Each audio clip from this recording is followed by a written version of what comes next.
Nós temos o costume de pensar que a inflação afeta todos. E bom, na verdade, afeta sim, mas não da mesma maneira problemática que imaginamos. Enquanto a grande população sofre com o crescimento dos preços dos produtos e serviços por todos os lugares, existem aqueles que aproveitam dessa situação e se dão muito bem com isso. E é claro, estou falando dos ricos. Os preços estão subindo porque há uma quantidade adicional de dinheiro pedindo, buscando uma quantidade não aumentada de mercadorias. E os jornais dos teóricos chamam os preços mais altos de inflação.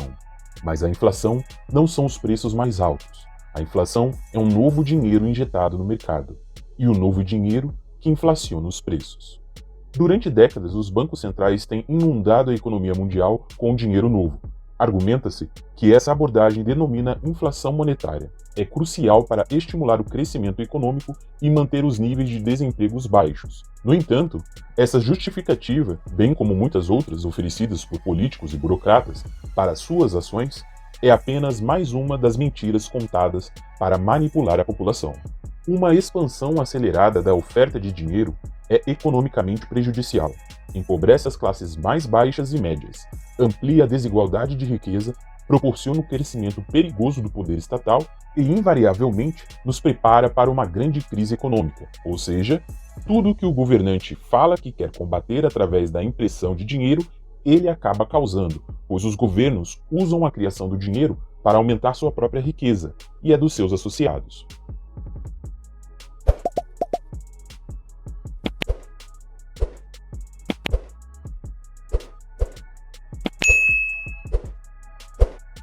A inflação monetária não gera apenas pobreza e caos, mas também tirania governamental.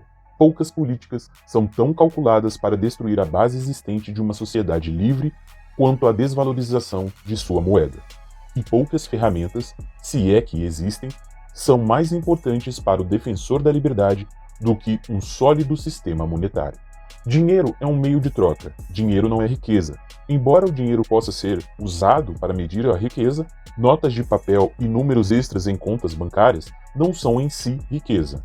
A verdadeira riqueza são os bens e serviços produzidos na economia, coisas que melhoram a nossa vida. Se um banco central decidisse duplicar a quantidade de dinheiro da noite para o dia, isso não tornaria a economia mais rica. Ainda teríamos a mesma quantidade de comida, casas, carros, aviões, aço, madeira, petróleo e todas as outras coisas que formam a verdadeira riqueza numa economia moderna. Para você entender melhor, imagine que você se reúne com 3 amigos e peça uma pizza. A pizza vem cortada em 4 pedaços, ou seja, um pedaço para cada um. Nisso chegam mais 4 amigos. E o que você faz para que todos possam ter um pedaço? Corta os pedaços pela metade. Agora você tem 8 pedaços. E ainda mantém um pedaço para cada um.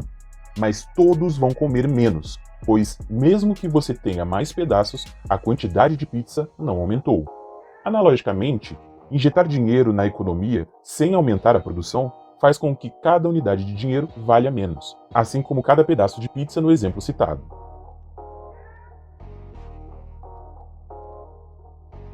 A riqueza é produzida em um sistema econômico e o valor monetário total dessa riqueza são fenômenos separados e distintos.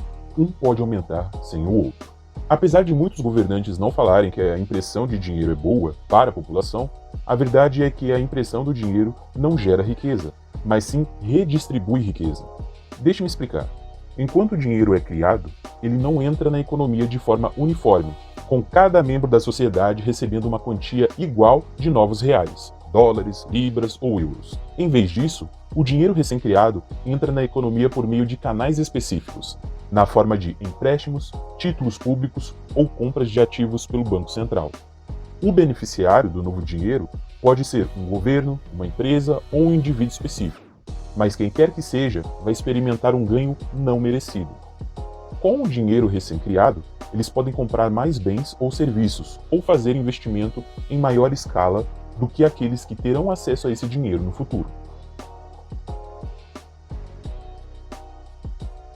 A gente nunca deve esquecer que a inflação sempre traz um benefício que não foi merecido para quem consegue gastar o dinheiro novo no mercado primeiro.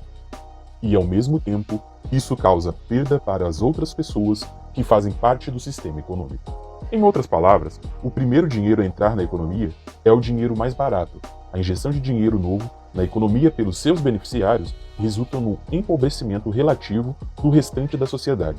Isso gera a pressão inflacionária, pois há mais dinheiro competindo pelos mesmos bens e serviços disponíveis, levando um aumento dos preços. Como resultado, o poder aquisitivo da população é reduzido efetivamente. Os beneficiários do dinheiro novo acabam adquirindo bens, serviços e ativos que poderiam ter pertencido a outros na ausência da intervenção do Banco Central. Para entender melhor, imagine que você esteja em um leilão com 100 pessoas. Todos têm exatamente R$100 para gastar. Há 100 itens no leilão, cada um de igual valor. Assumindo que a demanda por cada item é igual, cada pessoa pode comprar um item por R$100. Agora imagine que o leiloeiro, que seria o Banco Central, na nossa analogia, decide dar R$50 extras para 10 pessoas, os beneficiários do dinheiro novo. Essas 10 pessoas agora têm R$150 cada, enquanto as outras 90 pessoas ainda têm apenas R$100 cada. Agora, as 10 pessoas com mais dinheiro podem dar lances mais altos pelos itens, e isso acaba aumentando o preço de todos os itens no leilão, porque agora há mais dinheiro disputando a mesma quantidade de bens. Pressão inflacionária. No final, as pessoas que receberam os R$50 extras conseguem comprar os itens que desejam, enquanto as outras 90 podem descobrir que agora não têm dinheiro suficiente para comprar os itens de que precisam ou desejam. O poder aquisitivo delas foi diminuído pela inflação dos preços. Esse fenômeno é explicado por Murray. A inflação não confere benefícios sociais gerais. Em vez disso, redistribui a riqueza a favor dos primeiros e em prejuízo dos retardatários na corrida. E a inflação é, na prática, uma corrida para ver quem consegue obter o novo dinheiro primeiro.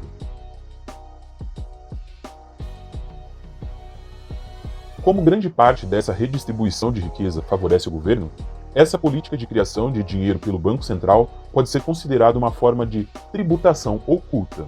Ao contrário do imposto de renda, imposto sobre vendas ou imposto sobre propriedade, nos quais o contribuinte está ciente de que seu dinheiro está sendo retirado, o imposto oculto da inflação monetária é discreto. Quando o governo cria dinheiro novo para pagar suas contas, os políticos e funcionários do governo conseguem mover riqueza e recursos para onde eles quiserem. Mas conforme esse dinheiro se espalha pelo mercado, ele faz os preços subirem e reduz o quanto as pessoas podem comprar com o seu dinheiro, especialmente aquelas que não recebem diretamente parte desse dinheiro do governo. Como qualquer forma de tributação, a inflação monetária é uma transferência de riqueza da população para o Estado, conforme Murray explica. A essência da inflação é o processo pelo qual a sociedade é taxada com o imposto oculto em benefício do governo.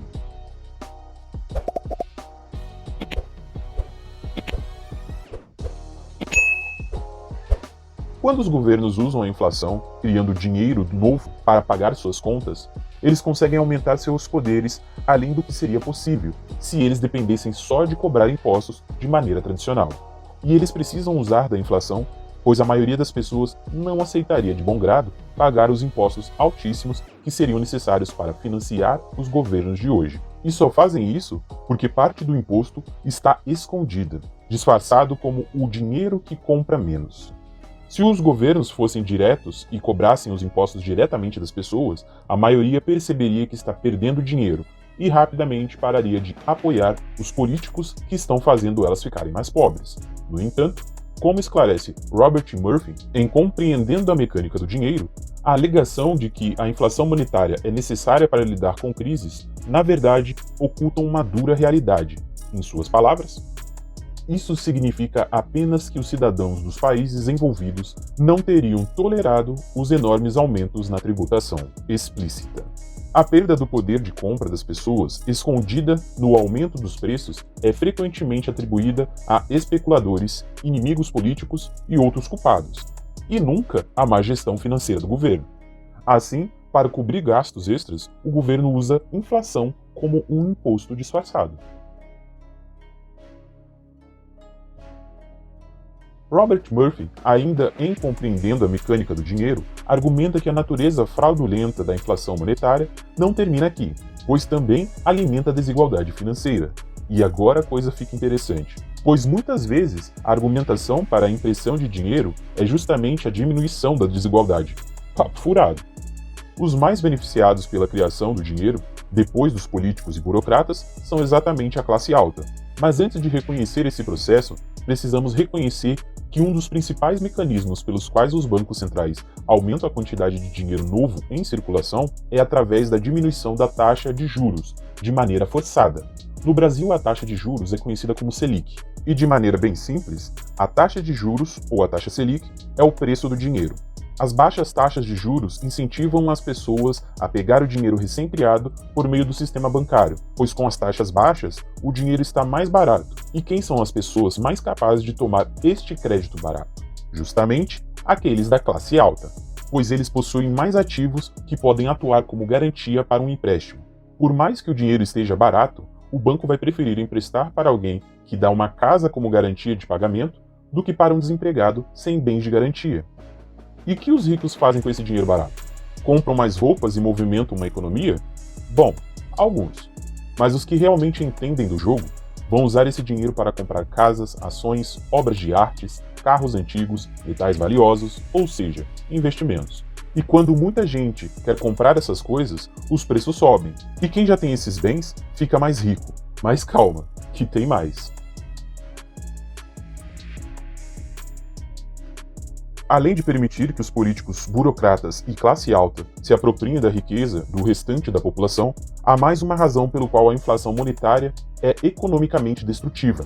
As baixas taxas de juros que impulsionam essa política atuam como sinais falsos, incentivando as pessoas a consumir excessivamente e as empresas a expandirem-se além do que é justificado pelos fundamentos de longo prazo da economia. O economista Henry Hazlitt explica: dinheiro fácil cria distorções econômicas, incentiva o aumento do endividamento, tende a fomentar empreendimentos altamente especulativos que não conseguiriam sobreviver se não fossem as condições artificiais que os originaram. Ou seja, pessoas e empresas acreditam que está tudo bem, assim como um viciado em drogas se sente bem quando sob o efeito da droga. Henry Hazlitt frequentemente usa uma analogia para comparar o inundar da economia com o dinheiro fácil, ao vício em drogas. Quando um viciado está usando uma droga, ele está em êxtase, mas quando a droga é retirada, seu corpo e mente sofrem um colapso. Da mesma forma, para uma economia em expansão, a droga é o dinheiro fácil, impulsionado pelas baixas taxas de juros. Porém, quando as taxas de juros aumentam, o meu dinheiro fácil para de circular na economia. Ocorre um colapso econômico. Essa analogia pode ser levada adiante. Assim como um usuário de drogas precisa passar pela abstinência para voltar a ser saudável, a economia também precisa de um colapso para voltar à saúde. Esse colapso ajuda a eliminar os investimentos ruins e move o dinheiro de projetos que não estão funcionando bem. A fase de depressão é, na verdade, a fase de recuperação.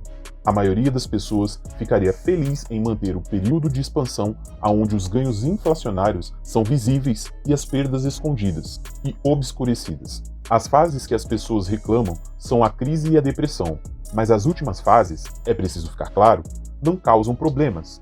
O problema ocorre durante a expansão, quando ocorrem os investimentos mal feitos e distorções. A fase de crise e a depressão é o período curativo. Os bancos centrais têm ao longo do tempo injetado uma grande quantidade de dinheiro na economia.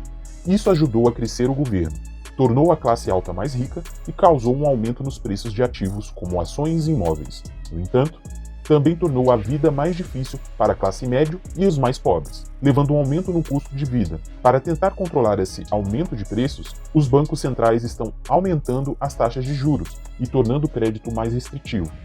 Mas com tanta dívida acumulada, seja individual, de empresas ou do governo, esses aumentos de juros ameaçam desestabilizar a economia. Ou seja, ao tirar o estímulo do dinheiro fácil, estamos potencialmente nos preparando para tempos difíceis. Os bancos centrais continuarão lutando contra o aumento dos preços ao consumidor com taxas de juros mais altas e permitirão que uma queda curativa aconteça? Ou seguirão o padrão das últimas décadas e, ao primeiro sinal de uma séria queda nos preços das ações ou imóveis, cortarão as taxas de juros mais uma vez? Se escolherem o último caminho, estarão brincando com fogo, pois, como Ludwig von Mises explica, Se uma vez a opinião pública estiver convencida de que o aumento na quantidade de dinheiro continuará e nunca terá fim, e que, consequentemente, os preços de todas as commodities e serviços não irão parar de subir, todos se tornarão ansiosos para comprar o máximo possível e reduzir suas reservas de dinheiro ao tamanho mínimo. Todos estão ansiosos para trocar seu dinheiro por bens reais, não importa se precisam deles ou não, não importa quanto dinheiro precisem pagar por eles. Em um tempo muito curto, as coisas que eram usadas como dinheiro não são mais usadas como dinheiro. Ninguém quer mais dar algo em troca delas. Mas a inflação é apenas uma pequena parte da grande fraude do sistema financeiro. Há muito mais por trás dos panos, e você verá muito mais dessas coisas por aqui. Esse é o canal O Enigma, e você está convidado a nos acompanhar, a destravar a mente e evoluir com isso. Até a próxima.